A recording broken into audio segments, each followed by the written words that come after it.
ಇವತ್ತು 20 ಹಳ್ಳಿಗಳಿಗೆ ಈ 1ನೇ ತಾರೀಕು ಡಿಸೆಂಬರ್ನಿಂದ 10ನೇ ತಾರೀಕು ಈ ಕಾರ್ಯಕ್ರಮ ಮಾಡ್ತೇವೆ ಸರ್. ಈ HIV ಅಂತಕ್ಕಂಥದ್ದು ವಿಶೇಷವಾಗಿ ಈ ನಮ್ಮ ಉತ್ತರ ಕರ್ನಾಟಕದ ಬೀದರು, ವಿಶೇಷವಾಗಿ ಈ ಒಂದು ಬಸವ ಕಲ್ಯಾಣ ತಾಲೂಕಿನ ಗ್ರಾಮಗಳಲ್ಲಿ ಒಂದು ಪಾಸಿಟಿವ್ ಸಂಖ್ಯೆ ಒಂದು ಸ್ವಲ್ಪ ಏರಿಳಿತ ಏನದ ಜಾಸ್ತಿ ಇದೆ ಸರ್.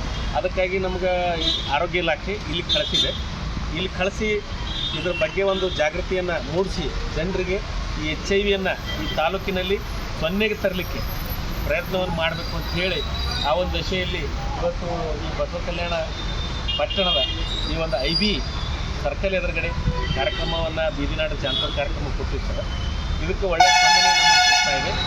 ಇವತ್ತು HIV ಹಲವಾರು ಏನಪ್ಪ ಅಂದ್ರೆ ಯುವಕರು ಯುವತಿಯರು ಏನದ ಇಲ್ಲಿಂದ ಸ್ವಲ್ಪ ಜಾಸ್ತಿ ಮೈಗ್ರೇಷನ್ ಇರೋದ್ರಿಂದ ಇಲ್ಲಿ ಟ್ರಾನ್ಸ್ಪೋರ್ಟೇಷನ್ ಲಾರಿ ಡ್ರೈವರ್ಸ್ ಜಾಸ್ತಿ ಇದ್ದಾರೆ ಅಂದ್ಕೊಳ್ಳೋದು, ಅಥವಾ ಇಲ್ಲಿಂದ ಬಾಂಬೆ ಪುನಾಗೆ ಕೆಲಸಕ್ಕೆ ಹೋಗ್ತಾರೆ, ಜಾಸ್ತಿ ಲೇಬರರ್ಸ್ ಹೋಗ್ತಾರೆ.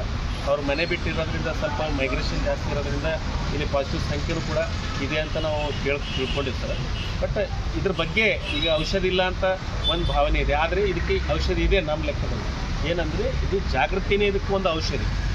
ಆಲ್ರೆಡಿ ಸರ್ಕಾರ ಇವತ್ತು ತಾಲೂಕು ಮಟ್ಟದಲ್ಲಿ ಏನಪ್ಪ ಅಂದ್ರೆ ICTC ಕೇಂದ್ರಗಳನ್ನು ಮಾಡಿ ಅದಕ್ಕೆ ಸಿಬ್ಬಂದಿಗಳನ್ನು. ಉತ್ತರ ಕರ್ನಾಟಕ ನ್ಯೂಸ್, ಇದು ಕನ್ನಡದ ಉಸಿರು.